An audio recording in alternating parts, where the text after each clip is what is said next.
South India shopping mall kilo sale అభిమానుల కోరికపై శ్రావణంలో కూడా ఆషాఢం ధరలకి.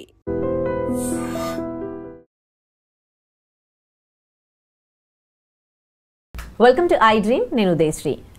ఇటీవల యమన్లో మన భారత సంతతికి చెందిన భారత నర్సు నిమిషా ప్రియాకు ఉరిశిక్ష పడింది. అయితే మన అధికారుల ప్రమేయంతో ఇప్పుడు ఆ శిక్షను యమన్ ప్రభుత్వం, యమన్ కోర్టు రద్దు చేసింది. మరి ఈ కేసుకు సంబంధించి మనం ఇప్పుడు మాట్లాడుకోబోతూ ఉన్నాం. మనతో ఉన్నారు హైకోర్టు అడ్వకేట్ పృథ్వీరాజ్ గారు. మాట్లాడదాం.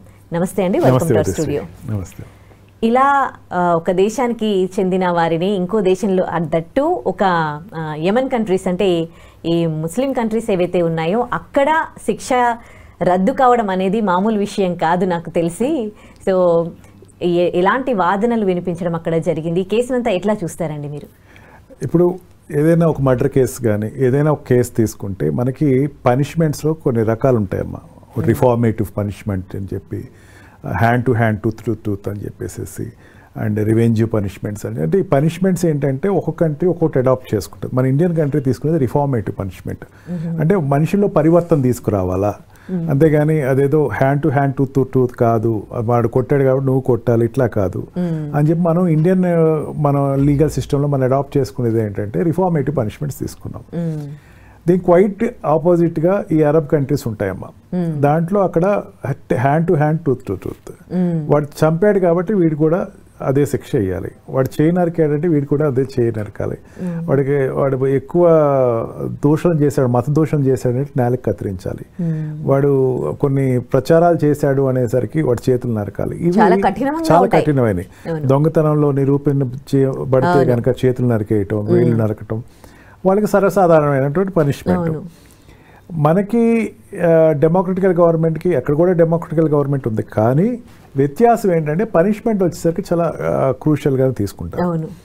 ఇప్పుడు ఆ అమ్మాయికి ఏమైందంటే నిమిషప్రియకి పనిష్మెంట్ ఖరారు అయిపోయింది. పనిష్మెంట్ తప్పించలేని పరిస్థితికి వచ్చేసేస్తుంది అమ్మాయి. అంటే దాని ముందు జరిగేటువంటి వాదనలు, ప్రతివాదనలు అన్నీ అయిపోయినాయి. అమ్మాయి తప్పు చేసిందా, ఒప్పు చేసిందా, ఎట్లా హత్య చేసింది, ఎందుకు చేసింది, ఈ పరిస్థితిలో చేసింది, ఇంకా ఈ టాపిక్ ఫుల్ స్టాప్ అన్నట్టే. ఎందుకంటే మన కంట్రీ కాదు, దాని ఏదో అపీల్ ఇండియాకి వచ్చి, ఇండియన్ సుప్రీంకోర్టుకు, హైకోర్టుకు వచ్చి ఇక్కడ ఏదో వెరిఫై చేసుకుంటాకి. ఆ కంట్రీలో అక్కడ ఉండేటువంటి సుప్రీం కోర్టు, అక్కడ ఉండేటువంటి highest court of the land ఆ అమ్మాయికి పనిష్మెంట్ డిక్లేర్ చేస్తుంది. ఇంకా ఎటువంటి పరిస్థితి అంటే అమ్మాయి ఇంకా ఉరిశిక్ష వేయటం అన్నది ఇంకా ఫైనల్ అన్నట్టు. ఈ సిచ్యుయేషన్లో ఒక్కసారిగా ఇండియన్ గవర్నమెంట్ ప్లేస్మెంట్ ఒక్కసారి దిగి ప్రయత్నాలు చేయటం మొదలుపెట్టింది. మనకి ఇటువంటి కేసెస్లో ఏం చేస్తారంటే అమ్మ, రెండు విధానాలు ఫాలో అవుతారు. ఇంటర్నేషనల్ కోర్ట్ ఆఫ్ జస్టిస్ హేగ్కి వెళ్తారు. మన అంతకుముందు పాకిస్తాన్లో కూడా ఒక అతనికి ఇట్లాగే క్యాపిటల్ పనిష్మెంట్ ఇచ్చేటప్పుడు ఇంటర్నేషనల్ కోర్ట్ ఆఫ్ జస్టిస్లో మన హరీష్ రావెల్ అక్కడికి వెళ్ళి వాదించటం, ఏదో రూపాయి ఫీజు తీసుకుని చేశాడన్న కేసు మనందరికీ తెలిసిందే. అట్లాగే ఈ అమ్మాయి కూడా నెక్స్ట్ తన ఉరిశిక్ష తప్పించడం ఎట్లాగా అంటే ఆ అమ్మాయి చేసింది ఆ అమ్మాయి కోసం చేసిందా లేకపోతే ఇది ఎట్లా చేసింది? యాక్ట్ కంప్లీట్ అయిన తర్వాత కూడా భారతదేశం చాలా విశాలమైన హృదయంతో అక్కడ ఉండేటువంటి పేరెంట్స్ పెట్టుకున్న అభ్యర్థన వాళ్ళు అక్కడ ఇక్కడ హోమ్ సెక్యూరిటీ కానీ మనకు ఉండేటువంటి ఎక్స్టర్నల్ అఫైర్స్ మినిస్ట్రీ కానీ వాళ్ళు అప్రోచ్ అయ్యి మా అమ్మాయికి తీసుకొచ్చేసేయండి, నిమిషప్రియని తీసుకొచ్చేసేయండి అడగటం. వాళ్ళ భర్త, వాళ్ళ పిల్లలు కూడా ఉన్నారు, వాళ్ళందరికీ కూడా అమ్మాయి దూరం అవుతుంది అని చెప్పేసి అడిగిన దానిని పరిగణలోకి తీసుకుని ఇది రెండో ప్రయత్నం అని చెప్పాలి. మొదటి ప్రయత్నం ఫెయిల్ అయింది. I think 15 to 20 days back ఉరిశిక్ష అయితే ఖరారైంది, కానీ పోస్ట్ పోన్ చేస్తున్నాము అని చెప్పేసి అన్నారు. ఆ పోస్ట్ పోన్ కూడా ఇండియన్ గవర్నమెంటే కారణం. మనం అనుకుంటామమ్మా ఇండియన్ గవర్నమెంట్ ఏం చేస్తుంది లేకపోతే ఎంబసీ ఏం చేస్తుంది, రోల్ విశిష్టమైన రోల్ ఉంటుందమ్మా. ఎట్లాగైనా సరే ఆ శిక్ష నుంచి తప్పించాలి. అనేకమైన డిప్లొమాటిక్ మెథడ్స్ వాడతారు, అనేకమైన రాయబారాలు చేస్తారు. ఎంత రాయబారాలు చేస్తారంటే ఎవరిని తీసుకొస్తే వాళ్ళు అక్కడ పని ఒప్పుకుంటారు. దానికి ఏంటంటే జనరల్గా అక్కడ ఉండేటువంటి యామన్లో ఉండేటువంటి ప్రొసీజర్ ఏంటంటే శిక్ష నుంచి తప్పించుకుంటానికి ఇక్కడ ఇండియా ఉందనుకోండి, ఇండియన్లో ఏమంటారంటే ప్రెసిడెంట్ ఆఫ్ ఇండియా క్షమాభిక్ష ఇవ్వచ్చు. ప్రెసిడెంట్ ఆఫ్ ఇండియా దగ్గరికి అప్పీల్ వస్తుంది, అప్పీల్లో వాడు క్షమాభిక్ష ఇవ్వాలి అంటే ఇస్తారు. అంతకుముందు చిలకలూరుపేట మర్డర్ కేసులో అట్లాగే వాళ్ళ మర్డర్ చేసిన వాళ్ళందరికీ హ్యాంగింగ్ పనిష్మెంట్ ఇస్తే ఆడ ప్రెసిడెంట్ ఆఫ్ ఇండియా దానికి క్షమాపణ ఇవ్వటం జరిగింది.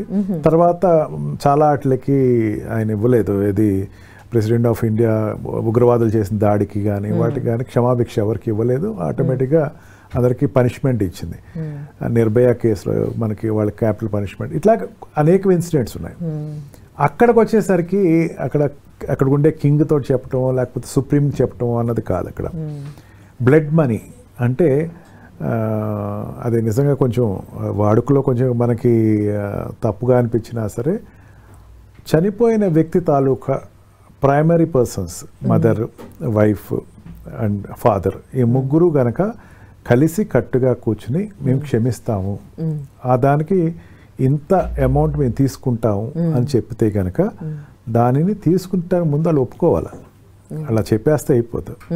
అదేమి వెసులుబాటు కాదు, ఒక నిర్బంధన. అంటే వాళ్ళు తీసుకుంటేనే ఒప్పుకుంటేనే క్షమాభిక్ష, లేకపోతే లేదు. ఒప్పుకుంటాం కోసం అని చెప్పి ఎవ్వరూ ఒత్తిడి చేయడానికి లేదు. ఎంతవరకు ఉంటుందంటే నిమిషప్రియ వాళ్ళ పేరెంట్స్ వెళ్ళి మాట్లాడారు వాళ్ళతోటి. తర్వాత గవర్నమెంట్ సంబంధించిన కేరళ గవర్నమెంట్ నుంచి ప్రతినిధులు వెళ్ళి మాట్లాడారు. వాళ్ళు ఎవరి మాట వాళ్ళు వెళ్ళా, లేదు నా భర్త పోవటం మాకు చాలా నష్టంగా ఉంది, మేము ఒప్పుకోవట్లేదని భార్య ఖరాఖండిగా చెప్పారు.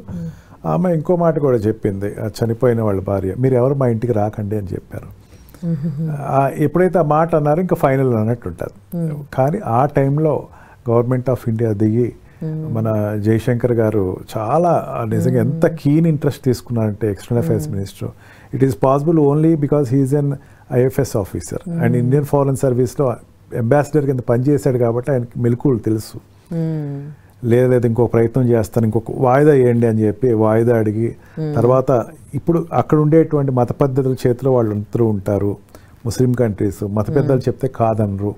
జనరల్గా ఏమవుతుందంటే ఈ కాజీ కానీ ఈ మత పెద్దలు ఏంటంటే ఎవరైనా తప్పు చేస్తే క్షమించేయటానికి వాళ్ళు ఒక ప్రార్థనలు చేస్తారు. క్షమించడానికి ఒక రకమైనటువంటి విధానం ఏదో ఉంది, దానిని ఇన్వోక్ చేయాలి అని చెప్పి మనకు ఉండేటువంటి మన దేశంలో ఉండే మత పెద్ద అబూబకర్ని తీసుకుని వెళ్ళి అక్కడ ఉండేటువంటి మత పెద్దలతో కూర్చుని సమావేశం వేసి మొత్తానికి ఒక ఎండ్ శుభ్రం కార్డు అయితే పడింది. As of now she is saved from the hanging punishment. Complete credit goes to central government and Jayashankar garu role. Yeah. చాలా శుభ పరిణామం ఇది. ఎందుకంటే ఒక దేశం అభ్యర్థనను అది కూడా ముస్లిం కంట్రీస్ యాక్సెప్ట్ చేయడం అనేది it's really not a small thing. ఇంతకుముందు గతంలో ఎప్పుడు కానీ ఇలా ఉరిశిక్ష వరకు వెళ్ళి రద్దయింది లేదు. ఇన్సిడెంట్స్ ఇవ్వనే చెప్పచ్చు. ఏదైనా ఉంటే కనుక ఒకటి రెండు మిగతా కంట్రీస్ ఇన్వాల్వ్ అయ్యి చేసింది, కానీ డైరెక్ట్గా ఇండియన్ గవర్నమెంట్ వెళ్ళి ఇంటర్ఫియర్ అయ్యి అక్కడ ఉండే మత పెద్దలతో మాట్లాడి ఒప్పించడం ఇదే ఫస్ట్ టైం. బ్లడ్ మనీని కాదనిపించుకుంటే ఇదే ఫస్ట్ టైం. చాలా మంది దుబాయ్లో ఇట్లా వర్క్ చేయడానికి అని వెళ్తూ ఉంటారు, వాళ్ళకు కూడా పనిష్మెంట్లు పడుతూ ఉంటాయి. ఆ తర్వాత మన గవర్నమెంట్ కూడా ఇన్వాల్వ్ అయ్యి ఆ శిక్షలు రద్దు చేయడానికి కూడా చాలా ప్రయత్నాలు చేస్తూ ఉంటుంది కదా.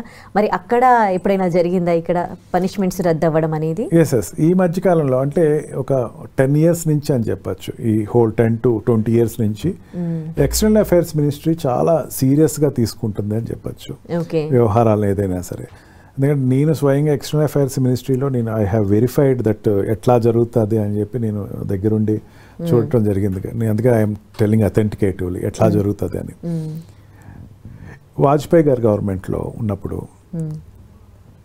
అప్పుడు ఉండేటువంటి ఎక్స్టర్నల్ మినిస్ట్రీ మన హైదరాబాద్ చెందినటువంటి కృష్ణరాజు గారు మినిస్ట్రీ చేసినప్పుడు ఐ హ్యావ్ అబ్జర్వ్ దట్ శవాలు తీసుకురావటానికి ప్రయత్నాలు జరిగినాయి ఫస్ట్ టైం. అంటే మన భారతీయులు శవాలు అక్కడ కొన్ని సంవత్సరాల తరపున అక్కడ ఉండిపోయినాయి. వాటి ఇండియా తీసుకొని రావడానికి ఒక ఛానల్ లేదు.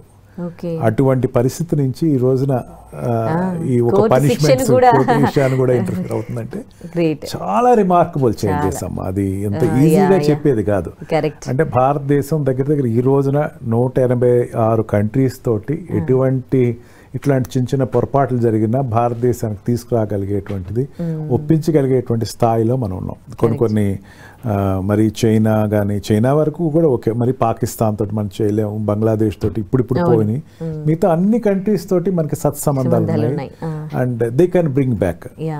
మీరు అడిగారు ఇటువంటి వాళ్ళు అందరికీ చేయగలరా అని చెప్పి. ఫీజిబిలిటీ అండ్ పాసిబిలిటీస్ చూస్తారమ్మా. కొన్ని ఉంటుంది. ఇప్పుడు కరుడు కట్టిన టెర్రర్ ఉంటాడు, వాడిని ఏం చేయలేం, వాడిని వెనక తీసుకురమ్మంటే మన గవర్నమెంట్ కూడా వాదించదు, కూడా వాళ్ళని సేవ్ చేయాలని ప్రయత్నం చేస్తుంది. ప్రయత్నం చేయదని చెప్పట్లే, ఎవ్రీ సిటిజన్ కోసం ప్రయత్నం చేస్తామా. అక్కడ ఉన్న మ్యాజిక్ అది. ప్రయత్నం అన్నది ప్రతి వాళ్ళ కోసం డాక్యుమెంటేషన్ చేస్తారు. అయిపోయింది క్షమించేసేయండి అంటారు. బట్ వాళ్ళు చెప్తారు, వాళ్ళు చెప్పినప్పుడు సెకండ్ థాట్ తీసుకోదు. నిమిషప్రియ విషయంలో అయితే గవర్నమెంట్ ముందు ప్రతిఘటించింది, మనకు కూడా ప్రతిఘటించింది. లేదు మా కంట్రీలో చాలా తప్పు, ఒక ఆడమ్మాయి ఇట్లా మర్డర్ చేయటం అనేది మేము క్షమించరాము, తర్వాత ఇంకో రోల్ మోడల్ అయిపోద్ది, అట్లాంటి మేము ఒప్పుకోము అని చెప్పారు. కానీ కేరళలో ఆ అమ్మాయికి నిజంగా ఒక రకమైనటువంటి నిరసనలు బాగా ఎక్కువ అక్కడ జరగటం మొదలుపెట్టింది. ఏదో రకంగా నిమిషప్రియని తీసుకురండి అని విపరీతమైనటువంటి వాళ్ళకి మెయిల్స్ కానీ పోస్ట్ కార్డ్స్ కానీ, what I heard is that కొన్ని వేల పోస్ట్ కార్డ్స్, కొన్ని వేల మెయిల్స్ ఎక్స్టర్నల్ అఫైర్స్ మినిస్ట్రీకి వచ్చినాయట. దానికి స్పందించి ఇది ఒక టార్గెట్, ఒక ఆపరేషన్ తీసుకుందాం, ఆపరేషన్ నిమిషప్రియ అమ్మాయిని వెనక తీసుకొద్దాం ఒక చేసుకున్నట్టు చర్య. అండ్ సుష్మా స్వరాజ్ టైంలో కూడా ఇదంతటికి ఇప్పుడు ఈ జరుగుతున్న అన్నిటికీ కారణం ఎవరంటే సుష్మా స్వరాజ్ అని చెప్పచ్చు. Sushma Swaraj as a mother, ఆవిడ చనిపోయి ఏ లోకంలో ఉంది కానీ మహాతల్లి, ఈ direct contact from the public. అంతకుముందు ఒక సెల్ ఉండేది కాదమ్మా మనకి, ఎక్స్టర్నల్ అఫైర్స్ మినిస్ట్రీలో ఏదైనా చెప్పాలంటే ఎవరికి ఆపర్చునిటీ ఉండేది కాదు. కానీ ఆవిడ ఒక సెల్ రైజ్ చేసింది. మీరు ఎవరైనా పబ్లిక్ నా దగ్గరకు వచ్చి చెప్పుకుంటే ఐ విల్ హెల్ప్ యూ అని చెప్పి సెల్ ఓపెన్ చేసిన తర్వాత ఈ రోజుకి అది కంటిన్యూ అవుతుంది. అండ్ ఏదైనా అభ్యర్థనలు ఏదైనా వస్తే డైరెక్ట్గా మినిస్ట్రీకి వెళ్ళిపోతాయి, వాళ్ళు వెరిఫై చేస్తారు.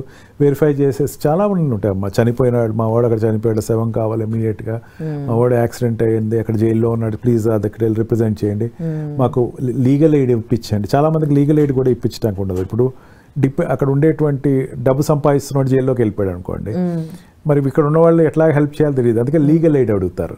లీగల్ ఎయిడ్ ఇప్పించండి. ఇట్లాగా అనేకమైనటువంటి చేంజెస్ అయితే as of now, as India is a developed country as of now ప్రౌడ్గా చెప్పచ్చు. ఎటువంటి వాళ్ళనైనా భారతదేశానికి తెప్పించుకునేటువంటి ధైర్యమైన పొజిషన్లో భారతదేశం ఈరోజు ఉందమ్మా. హోప్ ఇప్పుడున్న పరిస్థితుల కన్నా ఇంకా బెటర్ పరిస్థితులు రావాలని కోరుకుందాం. Thank you so much. Thank you.